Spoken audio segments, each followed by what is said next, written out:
Subscribe कीजिए the biology channel और bell icon को। आज हम पढ़ने जा रहे हैं ऑक्सीडेशन ऑफ पायरूवेट या पायरूवेट की ऑक्सीडेशन। मीन्स पायरूवेट जो कि एंट्री से पहले उसमें कुछ केमिकल चेंजेस आती हैं, वो कौन सी चेंजेस आती हैं उसको हम देखेंगे। तो ऑक्सीडेशन ऑफ पायरूवेट या इसको लिंक रिएक्शन भी कहते हैं कि ये क्रेब्स साइकिल के साथ लिंक करवाता है। ठीक है, ऑक्सीडेशन ऑफ पायरूवेट में हमने पढ़ा था कि it must enter the mitochondrion via active transport. जब पायरूवेट जो कि हमें ग्लाइकोलाइसिस से मिले थे दो, जिसको हम पायरूविक एसिड भी कहते हैं, इसकी एंट्री जब माइटोकॉन्ड्रिया के अंदर होगी तो ये एटीपी को कंज्यूम करेंगे। जब एटीपी को कंज्यूम करेंगे तो ऐसी हम ट्रांसपोर्ट को एक्टिव ट्रांसपोर्ट कहते हैं। क्या कहते हैं? एक्टिव। जिसमें एनर्जी कंज्यूम नहीं होती उसको हम पैसिव ट्रांसपोर्ट कहते हैं। तो क्योंकि हमें पता है कि जो पायरूवेट है वो कहाँ बने थे, ग्लाइकोलाइसिस में, मगर उसकी लोकेशन क्या थी, कहाँ बने थे? साइटोप्लाज्म में। अब जो कि सेलुलर रेस्पिरेशन है वो होना कहाँ है? माइटोकॉन्ड्रिया के अंदर।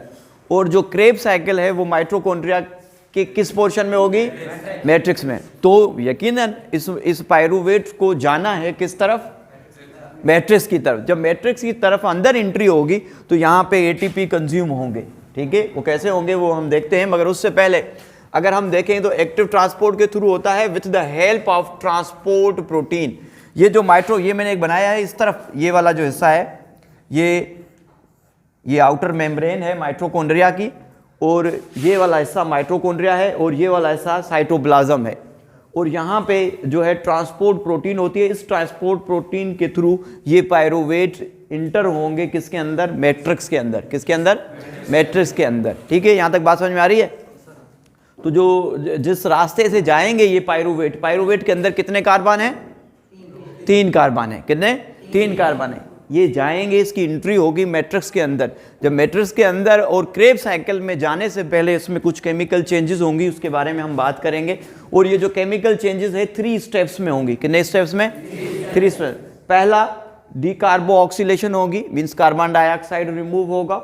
ऑक्सीडेशन एंड डीहाइड्रोजनेशन होगी और एडिशन ऑफ को ए एक एंजाइम है जिसको कोई एंजाइम को ए है जो कि इसके साथ ऐड होगा। अब देखें होगा क्या, ये देखें ये जो स्ट्रक्चर है, ये स्ट्रक्चर, ये वाला स्ट्रक्चर किसका है? पायरूविक एसिड का है, जिसके अंदर कार्बन कितने हैं? 3 कार्बन हैं। कितने? 3 कार्बन है। सबसे पहले इसमें से कार्बन डाइऑक्साइड रिमूव होगा और ये जो पायरूविक एसिड है ये चेंज हो जाएगा एसिटल अल्डिहाइड में। किसमें? Acetyl aldehyde. ये वाला जो स्ट्रक्चर है ये एसिटल अल्डिहाइड का है। ठीक है, किसका?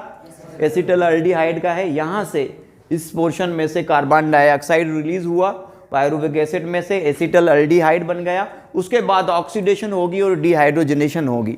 डिहाइड्रोजनेशन मीन्स के हाइड्रोजन का रिमूव होना। यहाँ से हाइड्रोजन रिमूव होंगे along with electron, hydrogen remove होंगे इलेक्ट्रॉन के साथ, और इनको गेन कौन करेगा?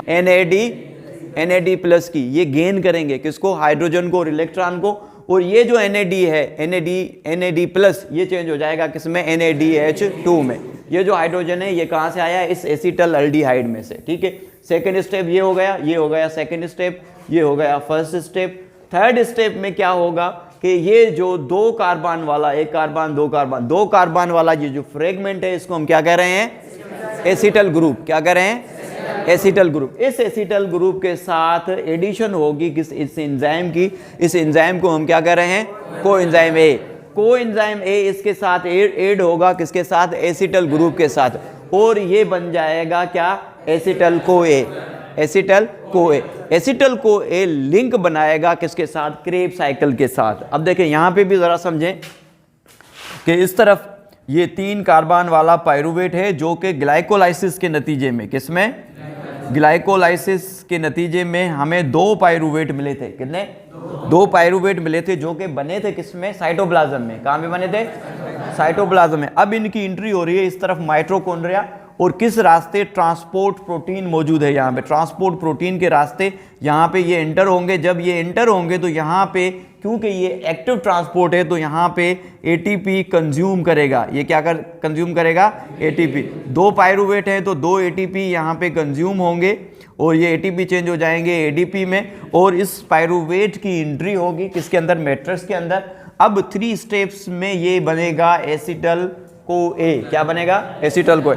पहले स्टेप में कार्बन डाइऑक्साइड का रिमूव होना। पहले स्टेप में क्या होता है? कार्बन डाइऑक्साइड रिमूव होता है। दूसरे में क्या होता है कि ये जो NAD है, NAD चेंज हो जाता है किसमें? NADH2 में, यानी कि एसिटल ग्रुप में से क्या रिमूव होता है? हाइड्रोजन। क्या रिमूव होता है? हाइड्रोजन रिमूव होता है। थर्ड में जो कोएंजाइम ए है, कोएंजाइम ए इस एसिटल जो 2 कार्बन वाला है, एक कार्बन यहाँ से रिमूव हो गया, एक कार्बन यहाँ से रिमूव हो गया, बाकी 2 कार्बन वाला ये जो फ्रेगमेंट बचा है इसके साथ आके एसिटल को ए मिल जाएगा। अब ये जो एसिटल को ए है, इस एसिटल को ए की एंट्री होगी किसके अंदर? क्रेब्स साइकिल के अंदर, जो कि आज का हमारा टॉपिक है वो हम पढ़ेंगे क्रेब्स साइकिल। तो यहाँ तक अगर कोई सवाल है तो आप पूछ सकते हैं।